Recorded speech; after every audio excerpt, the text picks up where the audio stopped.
Something very interesting is happening to markets around the world, and this is why we all need to be paying attention. A 6-month cycle that's happened 2 times now is coming to a head this week.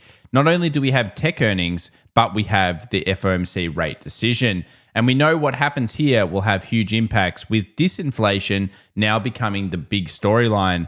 Small caps continue to lag big ones. Overall, the property market is rebounding and everyone's betting on rate cuts on the horizon. So should we really be looking at other markets other than S&P as it approaches 5,000? And will we see a big treasuries move soon, with dark pool activity pointing towards an accumulation curve? Let's discuss right now together, including stocks, commodities, and cryptos around the world. Well, welcome back everyone to the Daily Show, where we talk about the macro lead indicators and of course the hottest charts together. This is one of the biggest daily shows on the internet, so if you love the markets like we do, remember to subscribe and smash that like button. Let's get into the first chart of today and then talk about the problems that central bankers around the world are having right now and how that could affect you out there in terms of being an investor or trader. Tech earnings plus the FOMC. Last time we saw this was in February 2023, and it led into a sell with a 6-month rally. Then we saw it again in July, tech earnings plus the FOMC and a sell-off that led to a 6-month rally. And now we find ourselves in the same point of view. But of course, on top of this, we also have the non-farm payrolls coming this week. Now, why is this so important? Because the market has started to say, maybe we need more rate cuts than ever before due to the core PCE inflation coming in underneath the overall projections. Yes, it looks like inflation is dropping like a rock right now, and it may not seem like it to a lot of us, but there are a few reasons why this could be a big issue moving forward. One of the big issues here is, of course, that it's not tracking and it's underneath the Fed's target. Now, this means that central banks are going to be cautioned to act quickly, and this could be a bit of an issue. You might say, well, Tom, the markets are ballistic right now. You can't afford to do a rate cut. Do remember the market's already pricing in about 6 rate cuts over this year. So it's not like this isn't expected. It's just an interesting move. Where I think the problem lies is that we've always been asking ourselves the question of what is broken in the market. And it looks like it could be the world consumer that's broken, with this stat coming through to do with credit card loan balances. Not only have we seen credit card loan balances obviously make all-time record highs and surpass the 2019 period, but we're not seeing them being paid back. And delinquencies are starting to rise, and you can see they're well above their 2019 period. Now, this has a knock-on effect because, of course, if people aren't able to pay back their credit cards, as we know, they are the highest interest cards, and they are pretty much the worst debt you can have, other than maybe a loan shark in the markets. So realistically, you don't want this debt. You don't want to have it compounding against you, and hopefully most of you out there have been able to pay down your credit card debts and you don't have too much of it. But overall, this is one of the big concerns. If this starts to get out of control, it will weaken the American consumer. And remember, one of the charts you're going to be wanting to have on your charts is going to be the American consumer, often considered the discretionary area, which is XLY, versus staples, XLP. This will be something we're looking at very closely because, of course, ultimately, even if we have what we think is good data, we still need the price action to come into our favor. Now let's talk about the cost of puts. So this was reported by Goldman Sachs, and what they basically said was the cost of a 3-month S&P 500 put is getting very, very cheap. And you can see it here on the charts, again, shared on our X account if you want to follow along. And this was just a big deal. I mean, basically, when you see puts this cheap, you start scratching your head and saying, well, could there be kind of like a flash crash or a flash move on the horizon to get us back to mean reversion? We've been talking about it for a little while now. Obviously, we haven't seen price action come with that, but we do have a catalyst event that could happen this week. So you've got to be on edge. And we'll talk about how the markets are still looking relatively, you would say, kind of movement towards the upside. But at the same time, you need to have this cautious outlook because these types of things could happen with a click of a switch, and it's going to be very quick, and you need to be able to act each way. S&P 500 top book depth. A lot of people have been talking about liquidity improving. It looks like it actually has been decreasing in some ways, and a lot of people have been sharing this chart, but I did want to also share this one here, which shows you that it's partially a seasonal trend that tends to occur. So I wouldn't be too concerned about liquidity in the markets. It's not necessarily anything out of the norm. So as we know, we're about to end a pretty positive January, and that tends to be a pretty good thing here. You can see Carsten shared a result of a positive January being a good thing overall for 2024, and usually a negative January is where you start to get really worried. Now, we've already reported before that April is going to be the most important year, and of course, the first quarter is where we think we'll go up, down, and all around. So let's take a look at why that could be. Let's have a look at February. What happens generally in February? Well, a lot of the time we'll rally up into February and then we'll dump straight back off.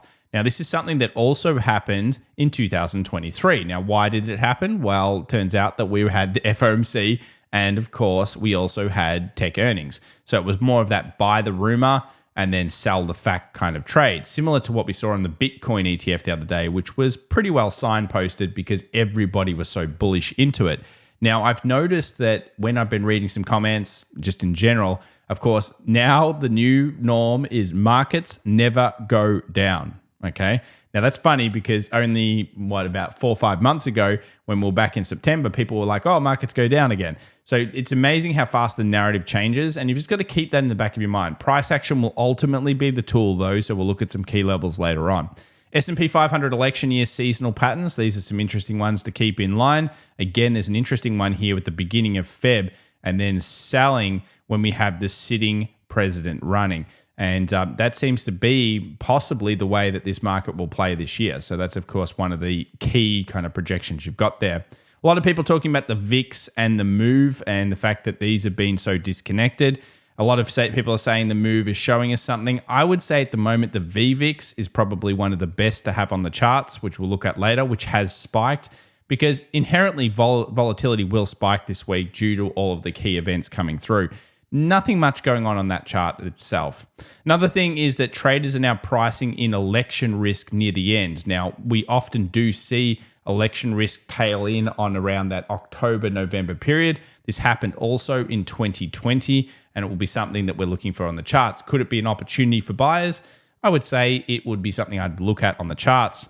Now we've got Wayne coming in with some great data. He's pointed out that between this period of January 27th and Feb 15th, we generally have a 21 bull to 5 bear kind of setup. And there are some nice percent changes that have occurred over that period of time. You can see the average change being 2.3, and it's something that is interesting there. So some decent stats coming in from the markets overall. And remember, Wayne also has that toy 2-month, which does point to the end of the year being more bullish than it was at this point, which was, of course, taken mid-January. Now, do I still think this year will be okay in markets? It does look like it should be, but we'll be paying a lot of attention still to Q1 because I wouldn't be surprised to get a mean reversion in a couple of weeks. Let's look at another reason why that could occur. Number one is the CTAs. Now, we already know they're super overbought and they are all the way at the height, but now they've begun to stabilize. And you can see here a little down tick in CTAs. Now, we've already talked about how we'll update everybody, and of course, we'll all be on this one together in terms of seeing what the CTAs are doing, but there are no changes here to the CTAs. They've basically remained fairly flat throughout the last week, if not a little downtick. So, of course, they're not pushing the market up in terms of them getting more aggressive on it. This is one for everyone out there talking about China. Now, it's interesting that often when the worst events happen and the worst news comes out, that you'll actually bottom a market. Now, if you go back all the way 22 years ago, we saw WorldCom obviously file for bankruptcy, and that actually ended up being the basing formation for the market to turn around. This time around, we've seen another one. And of course, this is going to be the Evergrande situation. And we saw another poster boy for the overall crash in the Chinese markets coming to its end with a filing for bankruptcy over the weekend and over Monday. Now, the Hang Seng comes through, and of course, we talked about that stat before, which was that often when we see these capitulation kind of events, also followed by some interesting news, which is super negative, of course, on the markets, we do have stats that are actually bullish over the next 6 and 12 month period. Could be very interesting to look at those charts. This is another one just showing us again why we think that Q1 could be up, down, and all around. Again, when we had the first 5 days of the year that were in a tight range, or they were negative, and this year it was tight range and, of course, negative, that often the first quarter can be a little bit snaky. And then after that, we can go into a good period of time for markets. So far, it's been pretty bullish So we haven't seen really any kind of mean reversion at this stage. We'll be looking for that later on. Let's talk about Tesla. So this is another great stat. Tesla having a good session, plus 4% overall, plus 4% plus. And of course, people that are looking at credit would have been pretty excited about that. Now, interestingly, Tesla does need to rebound this way. When it has gapped over 5% down and it's had a 6-month low, for Tesla to really hold up and to be like the norm, it must have elastic bouncing. Now, if it doesn't have that, there's something more sinister going on. And I would say that the stock could be in really big peril. So far, so good in terms of a little bounce. Let's now take a look at the options market for the session. What was really making this session go? Well, of course, it was 4,900. Once we broke through the 4,900 zone, we really exposed actually 4,950, and we'll talk about that in a second, and 5K. And because we have massive earnings coming up, we might actually rally into those levels and then possibly see some selling off those events. Remember, puts are still relatively or very cheap actually on this market. So 4,900 plus breakout is huge. We've already talked about how big a deal this is and how it really elevates to a squeeze of 4,950 and 5K. So could this be, if bears are even alive anymore, which most bears probably aren't, unfortunately. And what I mean by that is because the markets have been so aggressive towards the upside, there's a lot of memes going around, that really 4,950 to 5K is going to be that key point and period to see whether we do have another buy the rumor, sell the fact with the FOMC and that 6-month run. Why is this so important? Well, let's look at the options market for a second. Microsoft, AMD, Google, Starbucks, just to name a few on Tuesday's close. Then we have Apple, Amazon, and Meta on Thursday, in between the FOMC and on Friday, the non-farm payrolls. It just doesn't get any bigger than this. This is one of the biggest major news / earnings / everything else events that we've seen in a very long time for markets. And you can see that there are some big moves expected, plus minus almost 8% on AMD expectation. Microsoft's going at plus minus 4, my favorite stock in the market. Actually doing damn well, I've got to say. And then, of course, Google as well, breaking to a new all-time high recently with a plus minus 5.5%. Then you've got Amazon and Meta. And look, the canary, interestingly, that Apple is actually weakening a little bit still into this earnings. And we'll look at that one a little bit later on today. Let's now go through some big transactions. Now, we already had this one on our previous video, which, of course, was QQEW, which was basically just the Q's equal weight. And we saw a big trade up here in the highs. Now, you would have to think that that could be a sell event because it makes sense. We have a 6th largest trade. They're taking some profit. Of course, from that event, we actually have seen the markets rally through again. But do remember, they don't necessarily instantly turn the market or anything, but it is certainly a very key area. We also saw another one on KWeb, a big trade coming in on KWeb. Likely it's more accumulation. Now, if you know anything about position-based trading, and that's the way that really the biggest players do it, they might like this level quite a lot. And it seems to be that they do, because that's a dark pool transaction coming in, a big one. And that's coming in right at the same price that they previously bought something, or at least somebody bought something. I'll call it the composite man, so we'll call them a they. Now, in this case, they purchased, and well, you'd have to think they did. And of course, they're probably betting on some kind of bottoming process either now or at some point very soon for China. It's looking at a very interesting level. Then we move over to the Russell 2K. Now, the Russell 2K looks pretty strong, I've got to say. The big trade coming in last week, which we reported on, looks like it's a buy. And of course, they're pressuring that top. So it could be that the Russell breaks out with some momentum here while we see the market itself push towards that 49.50, maybe even 5K period. We'll look at that on the charts soon. And then, of course, we have treasuries. Now, treasuries looks like a classic accumulation. We've already looked at many, many levels down here. We got our mean reversion, which was, of course, pushing back to 4.2 in terms of interest rates. And if this moves back down to something like a 3.9 in terms of where we look at the US 10 and 20 year, etc., then you would have to think the treasury is going to break out. It's a pretty interesting level and certainly one we're watching. Now let's move over to what happened on the Monday session, which was a clean break for pretty much clean energy, solar, regional banks, biotech, even consumer discretionary was up pretty heavily.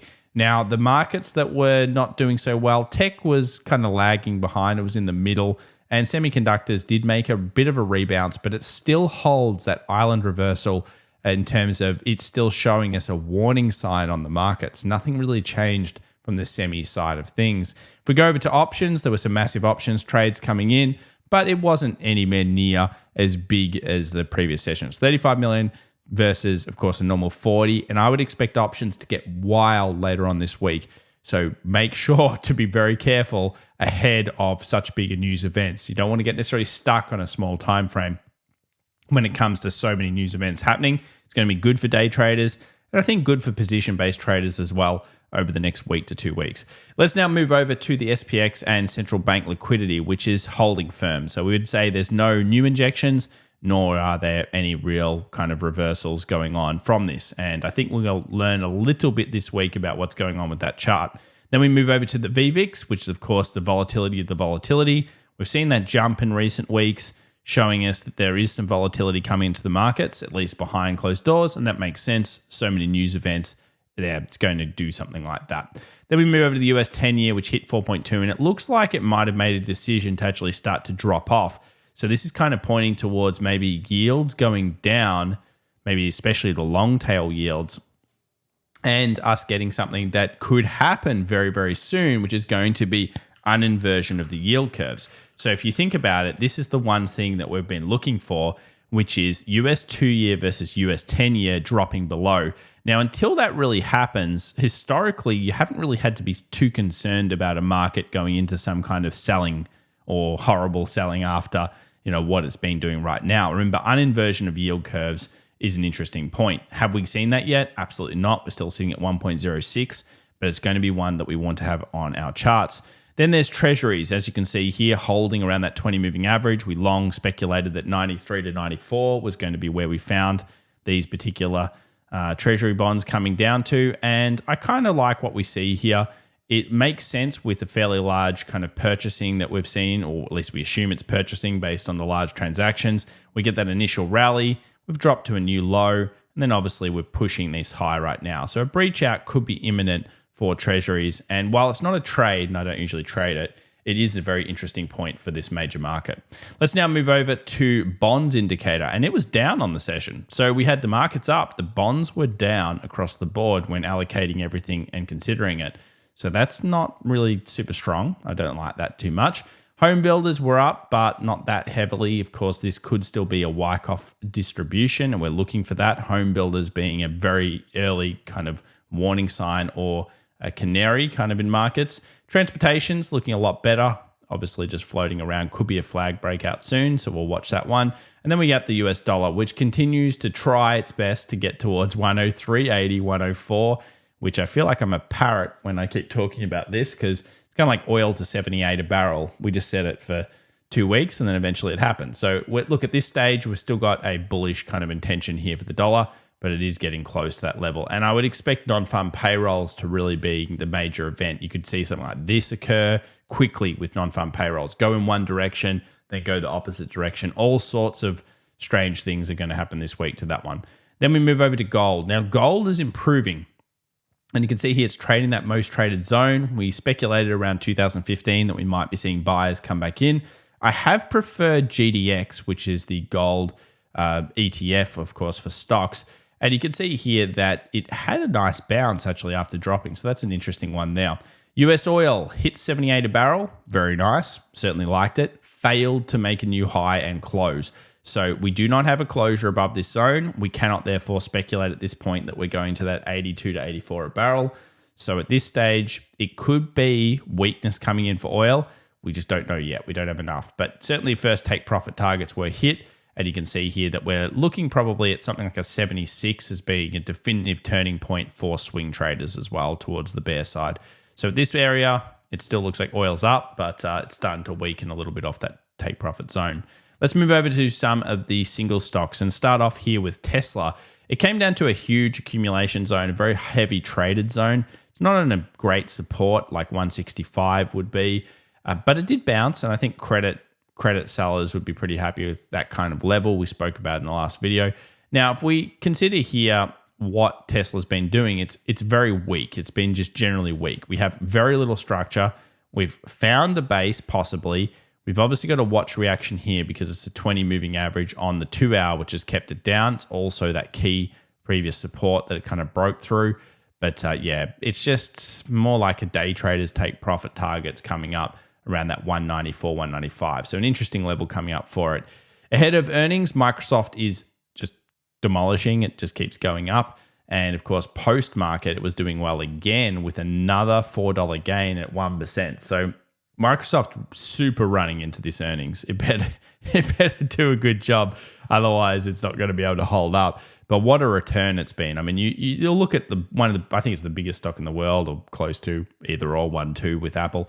It depends on the day and depends on the valuation. But here we have a 32.16% run up since the October low. I mean, that's a big run up, guys, for a stock that's already so huge. And it's a great return, don't get me wrong. I'm happy with it. But yeah, I'm wondering with the earnings. Doesn't change my long-term outlook, but certainly an interesting one. Then we've got Google breaking to a new high, obviously anticipating good things. This is also up huge. Let's do a quick measurement here from the October lows. You're talking about 27%. So some big gains over those October lows to the earnings.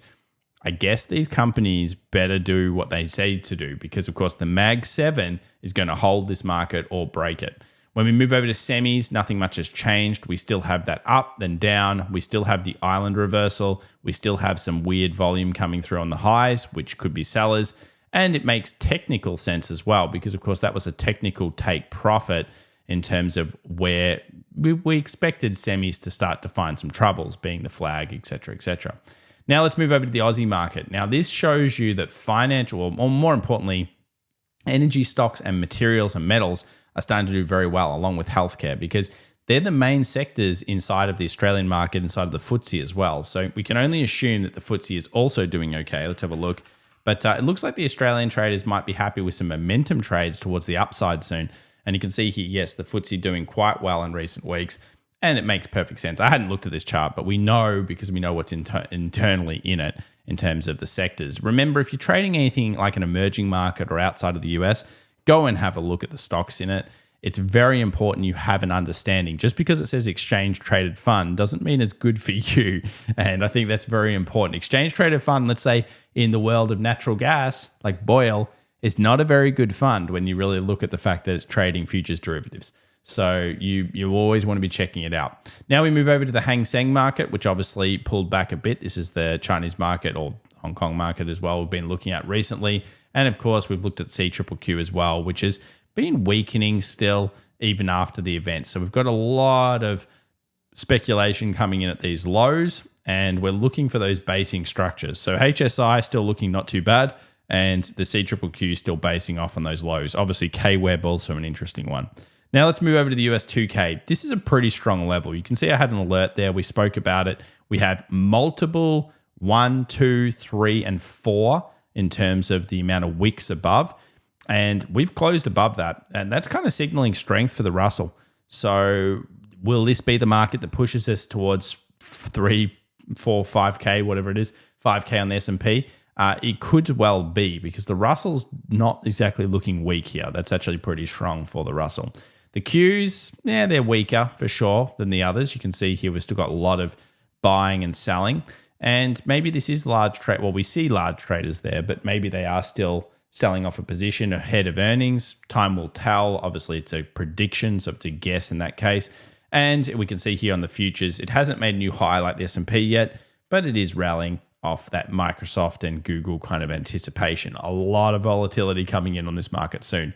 Then we move over to the US 5K, so US 500. I call it 5K. That's where it maybe goes. So over here at the 5,000 level, watch reaction here, obviously at that zone. 49.50 also being a key. It seems likely that all of the gamma, the positive gamma position will push us towards those zones, 49.50, 5K. We still have absolutely no reason to necessarily sell this market. So yeah, we have no changes. Obviously, we have some alerts set here at something like a 48.50, which is going to be a key zone. But realistically, this thing's just going up. And you can almost draw a trend line behind these lows if you wanted to. Very strong market, big news coming, a lot of stuff on the line. Let's now move over to Bitcoin. So Bitcoin hit a very important level. You can see here the weekly giving us that strong kind of bullish hammer. Then we came into the most traded zone. We actually got a reaction off it. So you can see here, we got a reaction off it, which is what I expected, around 43K. And then we started selling off. And I put an alert here. This was with our Market Masters Club last night or during the open yesterday. And we were talking about if it got underneath there being a pretty big sell trigger. It just didn't do it. We're still trading within the sell range. We're still trading with where the bears could lie.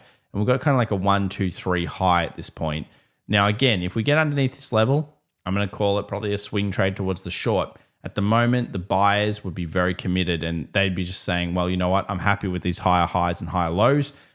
Yes, I know it's a cautious level, but I don't see any reason to get rid of my Bitcoins yet. So this week ahead is all about news. We have, of course, the federal funds rate, the FOMC statement, and the press conference. Do remember that we can often see this information come out, the market will go off somewhere, and then this information comes out, and the market goes the opposite direction, whatever that might be. So do be careful around the federal funds statement. Then on Friday, we have the jobs numbers. And as you may know, the jobs numbers are a big deal. And this can really make or break as well the markets. In particular, currencies I would expect to move heavily because this will be policy shift change as well. 3.8% unemployment expected. Jobs obviously expected to overall be not so good. And that's probably exactly what we're seeing. We already know that Microsoft, for example, fired a whole bunch of Activision Blizzard's employees. We've seen a huge amount of tech layoffs recently. And I think in general, if you've been looking around, most companies are saying, you know what, maybe we just don't need these people anymore. We thought we did, but growth is slowing. And that's what's going on around the world right now. If you enjoyed today's video, make sure to subscribe, smash that like button, and we're coming back with some massive content this week. So make sure to stay tuned, guys. Thanks so much for watching as always. We'll see you in the next one. Bye for now.